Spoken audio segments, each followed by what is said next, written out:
Hi everyone, welcome back. I am Utpal Raj and in this video I will show you how to change call audio routing on your iPhone. So by default, your iPhone automatically decide where call audio should play during phone call or FaceTime audio call. However, if you prefer call to always use the speaker, Bluetooth headphone or anything else, then you can change the behavior using the call audio routing. Just open settings app on your iPhone. Now scroll down a bit and then click on accessibility option. Here scroll down and under physical and motor, click on touch option. Now scroll down and click on call audio routing option.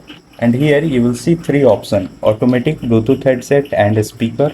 So if you want your iPhone to decide automatically where call audio should play, then select automatic option. Or if you want to use different option, just like a speaker or Bluetooth headset when connected, then select any of them. And your changes will saved instantly. So if this video helped you in any way, make sure to like it, share it and subscribe to this channel. Thanks for watching.